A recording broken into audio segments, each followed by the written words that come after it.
ইউটিউবে তো সবাই আসতে চায়, কিন্তু ক্যামেরার সামনে আসতে ভয়। কোনো চিন্তা নেই।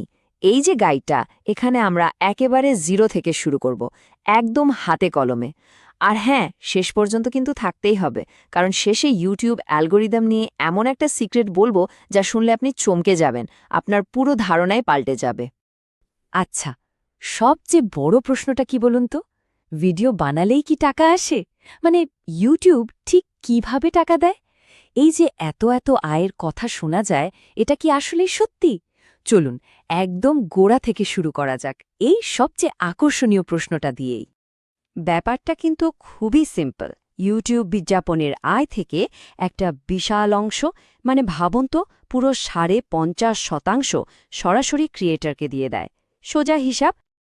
এর বিজনেস মডেলটা দারুণ মজার, জানেন? ধরুন কোনো একটা কোম্পানি ইউটিউবকে অ্যাড দেখানোর জন্য টাকা দিল। ইউটিউব কি করবে? সেই অ্যাডটা আপনার ভিডিওতে প্লে করবে, আর সেখান থেকে যা আয় হবে তার সিংহভাগ, মানে 55% চলে আসবে আপনার পকেটে। বাকি 45% ইউটিউব রাখবে। মানে বলতে গেলে ইউটিউব কিন্তু আপনার একটা ডিজিটাল পার্টনারের মতোই কাজ করছে। চলুন একটা গল্প শোনা যাক, আদিত্যের গল্প। আমাদের অনেকের মতোই আদিত্যেরও একটা স্বপ্ন ছিল। স্বপ্নটা কি? একদিন সে অনেক বড় একজন ইউটিউবার হবে, লাখ লাখ সাবস্ক্রাইবার হবে তার। কিন্তু স্বপ্ন দেখা আর সত্যি করার মধ্যে তো অনেক তফাৎ, তাই না? যেই না আদিত্য প্রথমবার ভ্লগ বানানোর জন্য ক্যামেরার সামনে দাঁড়ালো, অমনি তার হাত পা কাঁপা শুরু। মনে হচ্ছিল যেন পুরো দুনিয়া শুধু ওর দিকেই তাকিয়ে আছে আর হাসছে। মারাত্মক ক্যামেরা ভীতি যাকে বলে। আর ঠিক এই সমস্যার মধ্যেই কিন্তু লুকিয়েছিল সমাধানটা। সমাধানটা হলো ফেসলেস চ্যানেল। মানে চেহারা দেখানোর কোনো দরকারই নেই। যারা ক্যামেরার সামনে আসতে একটু শাই ফিল করেন, নিজের প্রাইভেসি রাখতে চান, বা অহেতুক সমালোচনা থেকে দূরে থাকতে চান, তাদের জন্য এর চেয়ে ভালো অপশন আর কি হতে পারে বলুন? ওকে, তাহলে সমাধান তো পাওয়া গেল, ফেসলেস চ্যানেল। কিন্তু প্রশ্ন হলো, এই ধরনের ভিডিও বানাতে হয় কিভাবে? চলুন এবার একদম স্টেপ বাই স্টেপ পুরো ব্যাপারটা দেখে নেওয়া যাক।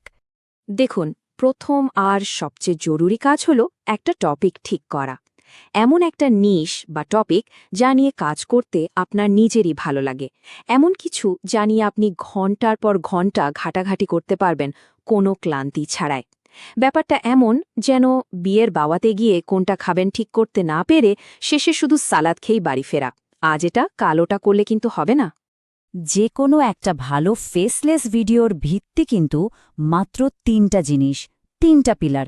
প্রথমটা হলো একটা সলিড স্ক্রিপ্ট, দ্বিতীয়টা একদম পরিষ্কার একটা ভয়েস ওভার, আর সবশেষে ম্যাজিকের মতো এডিটিং। আর এখন তো এআই এর যুগ, তাই না? ChatGPT দিয়ে দারুণ স্ক্রিপ্ট লিখে ফেলা যায়, 11 ল্যাবস দিয়ে বানানো যায় প্রফেশনাল সাউন্ডিং ভয়েস ওভার। কাজটা এখন অনেক সহজ, কিন্তু একটা কথা মনে রাখতে হবে, এআই আপনাকে ফ্রেমওয়ার্কটা দেবে, তার ওপর নিজের ক্রিয়েটিভিটির দেশি মশলাটা কিন্তু আপনাকেই যোগ করতে হবে।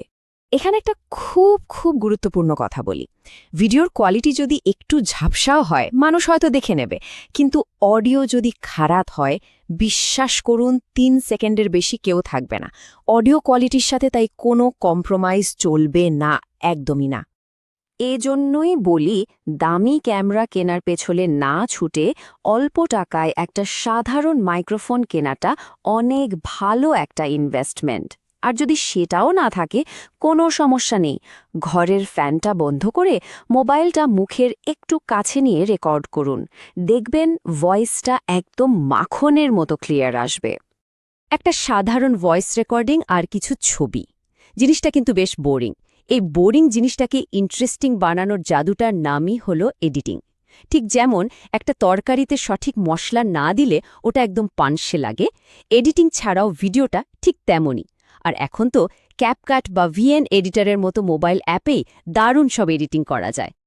আচ্ছা, ভিডিও তো বানানো হলো, কিন্তু এখন ইউটিউবের এই বিশাল সমুদ্রে হাজার হাজার ভিডিওর ভিড়ে আপনার ভিডিওটা মানুষ খুঁজে পাবে কিভাবে, ক্লিক করবে কেন? চলুন এবার সেই শিল্পটা নিয়ে কথা বলা যাক। ব্যাপারটা এভাবে ভাবুন, ধরুন আপনি কোনো রেস্টুরেন্টের সামনে দিয়ে যাচ্ছেন, যদি ভেতর থেকে জিভে জ্বলানা বিরিয়ানির সুগন্ধ না আসে, আপনি কি দোকানে ঢুকবেন? সম্ভবত না। ইউটিউবের থাম্বনেলটা হলো ঠিক ওই বিরিয়ানির ঘ্রাণ। থাম্বনেল যদি আকর্ষণীয় না হয়, ভিডিওর ভেতরে অমৃত থাকলেও কেউ ক্লিক করে দেখবে না। ফিরে আসি আদিত্যের গল্পে।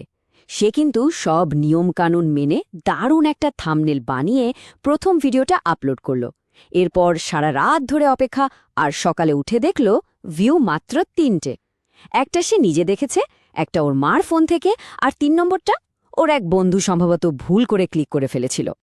আর ঠিক এই পয়েন্টে এসেই জানেন তো ৯৯% নতুন ক্রিয়েটর হাল ছেড়ে দেয়।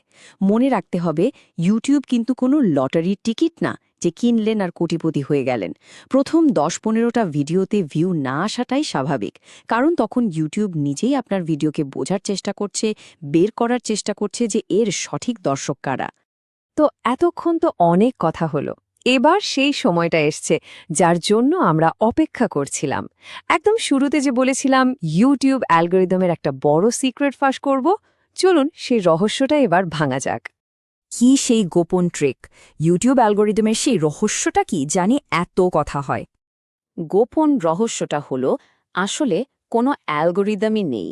হ্যাঁ, ঠিকই শুনছেন। আমরা যেটাকে অ্যালগরিদম বলে এত ভয় পাই, সেটা আসলে কোনো জটিল রোবট বা কোড নয়।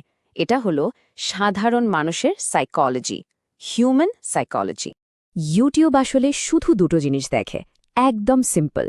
ফ্যাক্টর নাম্বার ১, আপনার থাম্বনেল আর টাইটেল দেখে মানুষ কি ক্লিক করছে। এটাকে বলে সিটিআর বা ক্লিক থ্রু রেট, মানে ১০০ জন দেখলে তার মধ্যে কতজন ক্লিক করল।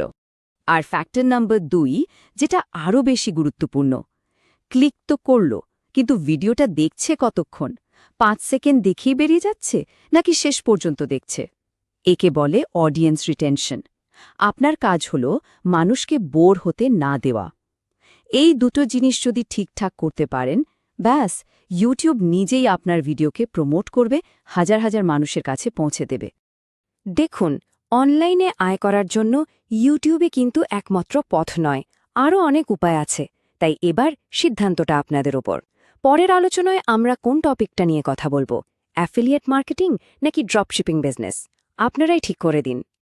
দেখুন, আমি গতানুগতিকভাবে চ্যানেল সাবস্ক্রাইব করতে বলবো না, শুধু একটা কথাই বলি, অনলাইন বিজনেস আর আয়ের লম্বা যাত্রায় যদি সঠিক স্ট্র্যাটেজি আর ভেতরের খবরগুলো জানতে চান, তাহলে এই পরিবারের অংশ হয়ে থাকাটা জরুরি। না হলে হয়তো দিন শেষে কিছু গুরুত্বপূর্ণ তথ্য মিস হয়ে যেতে পারে। বাকিটা আপনার সিদ্ধান্ত। বাটনটা তো আপনার সামনেই। দেখা হবে পরের কোনো আলোচনায়।